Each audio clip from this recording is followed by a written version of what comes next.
Hello, everyone. Dwayne Lewis here from Grace Madison Media, and depending on where you are watching or listening, welcome. Today, we are again with one of our regulars, Allison Worsfold. Allison, good morning, and how you doing? Yeah, good morning. Very quiet in my house today, apart from the washing machine. Yeah, let's listen to that. Yes, it is very quiet. Look, again, thank you again for coming. You are becoming a regular with us, and we love having you here because you just provide so much information.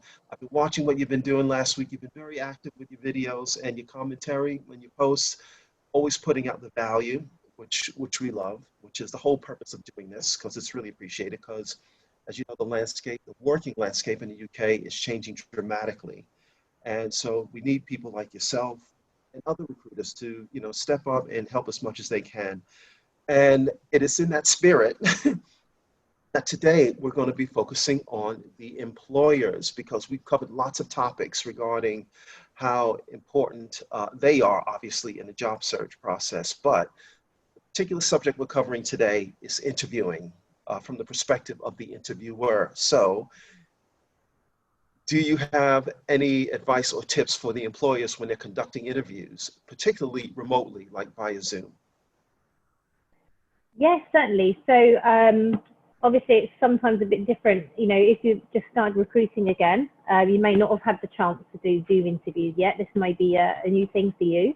So it is a little bit different. You don't have that, you can't read body language as easily, and you can't pick up on those cues. So one tip I'd say is an obvious one for both the interviewer and the interviewee is to check the equipment's working. So if you've not used Zoom or MS Teams, then have a practice run with that with a team member, for example, just to check you're happy with the equipment, especially if you want to do a screen share or to share a presentation or anything like that.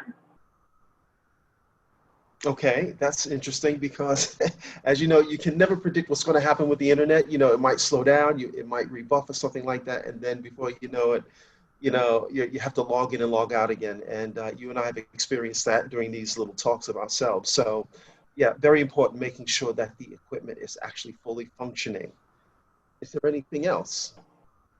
Absolutely. So the first thing you can do before the interview is you could provide the candidate with your expectations for the interview, whether it's going to be a technical test or what sort of questions you'll be asking to enable them to prepare. And most important is to remember that a lot of these candidates are under a lot of pressure. They may have been out of work for a long time. They may have had several unsuccessful interviews, maybe feeling a little bit frustrated about the last few months. So try to go a little bit easy on them. Yeah, I totally agree with that one. If someone's been out of work for a while, it might be a little bit nerve-wracking sitting here right now. Like I might be a little bit intimidated by you. No, I'm just kidding. And some people might not be as relaxed as they could be. So I think it's very important that the interviewer does their bit to try to ease the tension. Any tips on that in particular, like what they can say to get someone to relax a little bit before they launch into the questions? Yeah, absolutely. I mean, just try and be a person about it. So a little bit of small talk at the beginning, ask them how they've been, how long they've been out of work. Trying to get to know the person a little bit before you start flying into the technical side of the interview and the list of questions that you might have. Yeah, excellent. Yeah, I think small talk is very, very good to break the ice and get people to relax. As you're coming towards the end of the interview, I also like to find out how I did or how someone would be interested in how they did in an interview, which brings me to the next subject about feedback. What's the advice on that and how important is it at the end of the interview? I think one of the biggest frustrations for candidates is not getting any feedback. I think a Yeah, candidate would much rather have some really awful feedback than no feedback at all. And I'm sure most of the time it's not awful anyway, it's just that you're not quite right. But they need to know.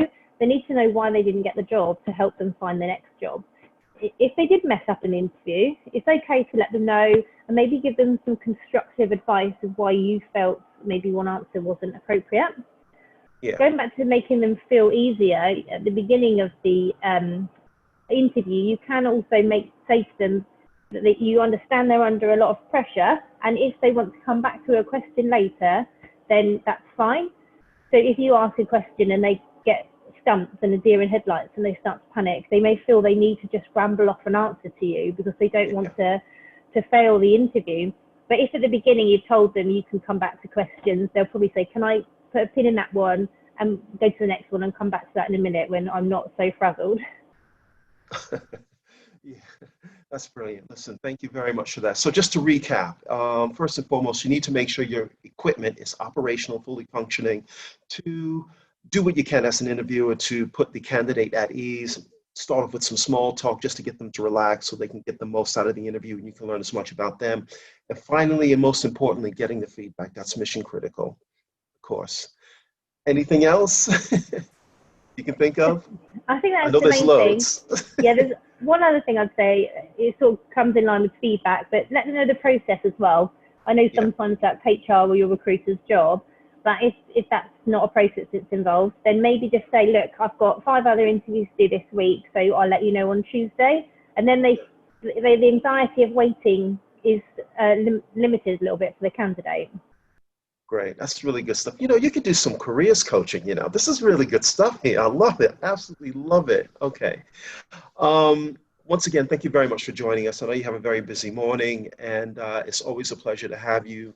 Again, putting the value out there, which is what we love, which is why, you know, I'm honored to even be in this position to share your information with a wider audience. Okay.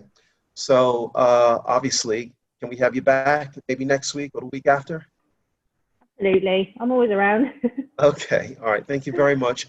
Have a great weekend and speak to you again soon. All right. Bye. Take care. Bye.